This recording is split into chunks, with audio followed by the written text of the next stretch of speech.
Meron tayong maging spiritual talk. Si Brother Casey Ligara. Ay, wow. Ayan. Bago na kayo. Lahat ng mga kids. Sige na. Uli yung music nila. Nakapela na lang. Nakapela. Sige. Thank you po. Thank you. Ayan. Thank you po. Ano po pangalan nyo? Edison po. Edison. Maraming salamat, Kuya Edison. At maraming salamat sa lahat ng mga bumubuo ng ating event ngayon. Palakpakan na may kasamang hiyawan. Pakingitian ng katabi. Mukha bang nabusog? Tanungin nyo, nabusog ka ba? Ayan. Tanong mo siya, happy ka ba? Blessed ka ba? Alam nyo, ngayong Pasko, talagang ang feeling ng mga tao ay laging masaya. Laging masaya. Kasi Pasko. Pero aminin rin natin na marami rin mga tao na kapag Pasko, nalulungkot sila. Di ba? Kaya may tinatawag na parang seasonal, parang disorder na kapag ka magpapasko, lalong-lalo na raw sa mga lugar na malamig. Kasi nakaka-apekto rin yon. Pero naniniwala ako sa ating event ngayon, hindi malamig. Very warm. Ibig sabihin, ramdam na ramdam natin ang pagmamahal, ramdam na ramdaman natin ang ligaya, ramdam na ramdam natin ang pag-ibig ng Diyos. Palakpakan natin ang Panginoon Diyos for that. Iba-ibang edad natin, iba-ibang storya, no? Tayo pong mga gracefully aging, ayan, yun ang magandang tawag raw, no? Gracefully aging, at nandito rin yung ating mga kabataan. Pero bukod dyan, yung mga bisita natin, katulad ko po, isang bisita rin. This is my second year at nagpapasalamat po ako sa pamilya ni Ma'am Long, ang Habeliana family, pati St. Peter, mga kaibigan. Palakpakan natin sila, no? Kasi nag-iisip sila ng paraan na every year, and in fact, ang alam ko rin po, may mga pagkakataon na hindi lang naman pagpasko na dapat maalala natin ang bawat isa. Alam ko na tayo, kahit magkakahiwalay, nagdadasal tayo para sa bawat isa. At kung sakali man, no, yung ating mga pamilya, na bisita man tayo o hindi, ipagdasal natin sila. Alam nyo, isa po sa mga nakita kong balita, ang sabi ng Santo Papa, si Pope Leo XIV, na ngayong Pasko, ang isang pinakamagandang regalo, ano sa tingin nyo? Ngayong Pasko, ano ang isang pinakamagandang regalo? Sige nga, can you make a guess? Love. Sige. Sige, sabihin nyo lang. Hope. Sige, ano pa? Joy. Ba? Parang ano yun Parang love, joy, hope. Parang bigla naging kanta na at rap ni Coco Martin, no? Tama naman lahat ng mga sinabi nyo. Pero ito yung sinabi ni Pope Leo XIV, ang ating Santo Papa. Ang sabi niya, kapayapaan. Sabihin nyo nga, kapayapaan. Sabihin mo nga sa katabi mo, peace be with you. Kapag ka medyo, araw ng mga patay, di ba? May you rest in peace. Kapayapaan. Sa lahat na nangyayari po ngayon sa panahon natin, at alam ko, pamilyar kayo sa mga balita, sa TV man yan, dyaryo, or sa social media, parang halos lahat nagkakagulo. Nagkakagulo sa ibang bansa. Nagkakagulo sa ating bayan. In fact, even pagdating sa gobyerno, politika, lalong-lalo na ang panawagan na, di ba, ikulong na yang mga kurakot, di ba, ganyan. Narinig natin. Pero alam nyo, hindi lang yan sa mundo, kaguluhan, hindi lang yan pagdating sa ating bayan. Maniniwala ba kayo na kahit sa pamilya natin, may mga kaguluhan. May mga tinatawag na family drama. Pakicheck mo nga yung katabi mo, mula ulo hanggang paa, mula paa hanggang ulo. Mukha bang madrama yan sa buhay? Yung madrama sa buhay, ito yung tipong ang dami mong hugot. Dati kasi, lahat ibinigay ko. Di ba? Nagpapakabait naman ako. Pero bakit ganun? Hindi ko nakukuha yung gusto ko. Kaya minsan nagkakaroon ng mga hindi pagkakaintindihan sa pamilya. O ito, huwag na tayong lumayo. Dito mismo, sama-sama. May mga pagkakataon ba, nagkakaroon rin ng mga naiinis kayo, may mga hindi pagkakaintindihan. Naku, talagang mangyayari yan. Kasi iba-iba ang ating mga personalidad, iba-iba ang ating mga ugali. Sige, check mo ulit yung katabi mo. Yan, tignan mo yan, pagmumukha na yan, may topak yan. May topak yan. Yung minsan parang may term krung-krung. Diba? May mga pagkakataon na hindi mo siya maintindihan. Kaya minsan magkakainisan kayo. Ito na nga, huwag ka nang lumayo Humarap ka sa salamin. May mga pagkakataon na hindi kayo batit ng sarili mo. Inaaway mo yung sarili mo. Di ba? Naiinis ka. Nabibwisit ka. Marami kang frustrations, marami kang takot, marami kang inis. Ito po, mga lolo, mga lolo at mga kabataan, no? Lola, lahat tayo dito. Minsan, tayo ang gumagawa ng kaguluhan. Ang gusto natin, kapayapaan. Ang gusto natin, love, joy, hope. Ang gusto natin, lahat ng mga binanggit nyo kanina. Pero minsan, tayo ang nagiging kontrabida ng mga buhay natin. Tapingin ng katabi. Sabihin mo sa kanya, huwag kang kontrabida. Huwag kang kontrabida ng buhay mo. Ayan. At syempre, kung hindi ka kontrabida ng buhay mo, hindi ka magiging kontrabida sa iba.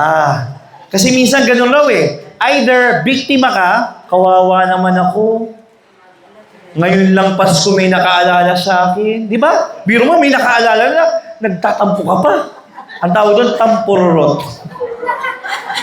Pangalawa, minsan hindi ikaw ang biktima. Feeling mo ikaw ang kontrabida. Nangaaway, nanggugulo, nangiinis sa iba, nangbibwisit, di ba? Pero dapat tayo hindi maging victim, hindi maging villain, dapat maging bayani, maging hero. Tayo mismo maging peacemaker. Tayo dapat ang nagsisimula ng kabutihan. Minsan lang, isang gabi, naalala ko po, talagang may nag-aaway na kapitbahay, patulog na po ako Sisigawan sila. Tapos ako po parang, matutulog ba ako or makikichismis ako?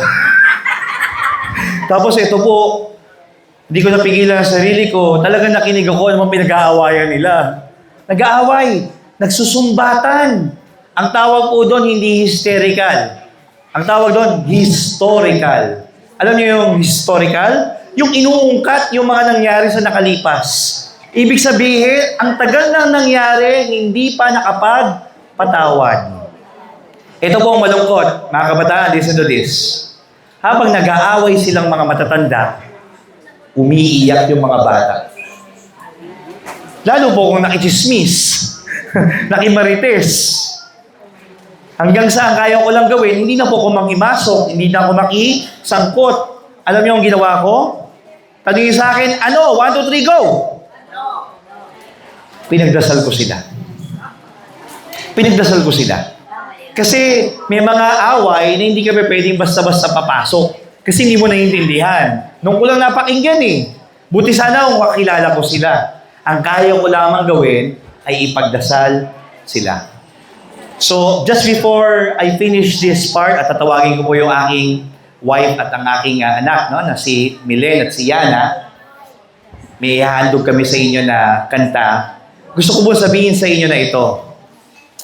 Magulo na ang buong mundo, magulo na ang bayan, magulo na ang kapitbahay natin, nakikisama pa tayo sa gulo. Pero ito po, maaaring tatanungin nyo sa akin, Coach JC, anong kinalaman ng Pasko sa aguluhan? Alam niyo po, nung isinilang ang ating Panginoon, magulo din. Nagkakagulo din. Nag-aaway-away din. May mga hindi pagkakaintindihan. Pero alam nyo, pinili ng Jesucristo, ng ating Panginoon, na isilang siya sa simpleng sabsaban sa kabila ng aguluhan. Dahil siya ang prinsipe ng kapayapaan. Kaya ngayong pong Pasko, ang aming wish at panalangin sa inyo, bukod sa aming mga naihandog ngayon, Na-bless po ba kayo? Yes? Palakpakan natin ang Panginoon Diyos for that. No? Ang wish namin para sa inyo, magkaroon kayo ng tunay na kapayapaan. At ang tunay na kapayapaan na yan ay hindi mo makukuha sa mga regalo, hindi mo siya makukuha sa pagkain, hindi mo siya makukuha sa ibang tao, makukuha mo lamang siya sa ating Panginoon. Kaya, bisperas ng Pasko, mamayang gabi, kung makapagsisimba o kung hindi man, magdasal tayo. Ihanda natin ang ating mga puso, ang ating mga isipan. Lalong-lalo na, magtatapos ang taon. 2025, ilang araw na lamang po. At ito na ang paparating na bagong taon, 2026. Ang aming panalangin at wish para sa inyo, ang kapayapaan nyo, hindi lang ngayong Pasko. Pero ang kapayapaan na araw-araw niyong mararanasan. Ang kapayapaan na hindi lamang para sa atin lamang. Pero yung kapayapaan na yan, maibabahagi nyo sa iba. Amen? Palakpakan natin ng Panginoon. Tatawagin ko ang aking asawa na si Milen at si Yana. At sila po ay niihandog sa inyo na kanta. I think last year, kumanta kami as a family, pero English. Ba, may improvement ngayon kasi Tagalog. Pakinggan niyo po, ha? Ayan. Si Yana po ay kakanta. Gagawin natin, Len. At si Yana po, si Milen, just want to let you know, si Milen po, tsaka ako, nag-celebrate po kami ng 14 years ng wedding anniversary. Ayan.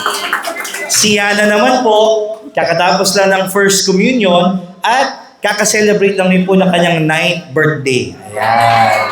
Pero sabi nga, sa lahat ng mga celebration natin katulad dito, ang pinakamahalaga pa rin, huwag natin kakalimutan, kaya may Pasko kasi birthday ni Cristo. Amen? So, let's now have this song at this will be our prayer. Panalangin po natin ito. Sa mga Katoliko, ayan, manalangin tayo sa ngalan ng Ama, ng Anak, ng Diyos Espiritu Santo. Amen. Ang Panginoon ang aking Pasko, hindi ako makukulong. Ako ay kanyang pinagpapahinga sa mainyang niyang pastulan. Pinagkaya ko sa tahimik na patis at tuloy niya'y bagong lakas. Tapat sa pangako, ako'y sasamahan niya sa tuwid na Pwede tayong sumabay? Ready? Ang Panginoon ang aking Pasko, hindi ako makukulang.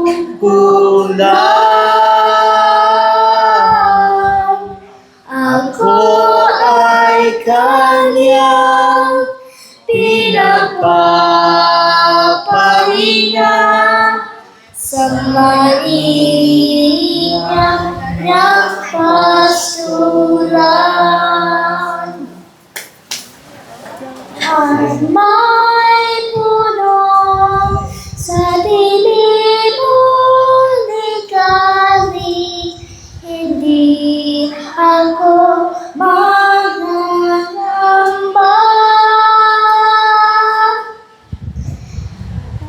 Kung pamalo ay siyang kakabay sa akingan, sa saralan tuwing Muli, sama-sama tayo, sabay-sabay. Ang Panginoon ang aking Pastor, hindi ako magkukulang.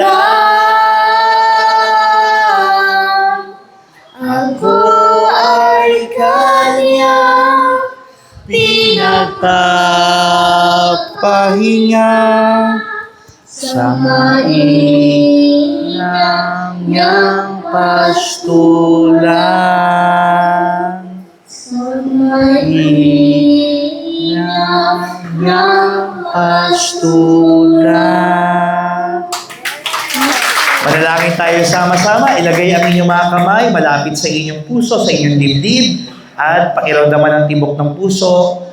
Buhay ka pa, ibig sabihin, merong pang dahilan. At ang Panginoon Diyos ay gusto kang biyayaan. Itaas mo sa Panginoon ang iyong mga panalangin, ang iyong mga hinihiling, ang iyong mga problema, ang iyong mga pangarap. At minsan, ang ating panalangin ay hindi na lamang para sa sarili natin. Ipinagdadasal din natin ang iba. Sa pagkakataong ito, Panginoon, itinataas po namin sa inyo ang lahat po ng nagtitipon ngayon. At kami po ay nagpapasalamat sa regalo ng buhay. Salamat po, Panginoon, dahil alam namin, ibinigay mo ang iyong sarili. Nagpakumbaba ka, Panginoon. At ikaw ay mas lalong lumapit sa amin. Ikaw ang Diyos na lagi naming kasama. Sabay-sabay po, ikaw ang Diyos na lagi naming kasama. Emmanuel, God is with us. At kung lagi namin ikaw ay kasama, kami ay may kapayapaan. Tunay na kapayapaan na ibabahagi namin sa iba. Sabay-sabay, Amen. In the name of the Father, the Son, the Holy Spirit. Amen. Sabihin sa katabi, peace be with you. Merry Christmas. Happy New Year in advance. And sabay-sabay, Happy Birthday, Jesus. Palakpakan natin ang Panginoon. Maraming pong salamat. Thank you. Thank you po. Thank you po. Thank you po. Thank you. Thank you. Thank you. Next. Yay!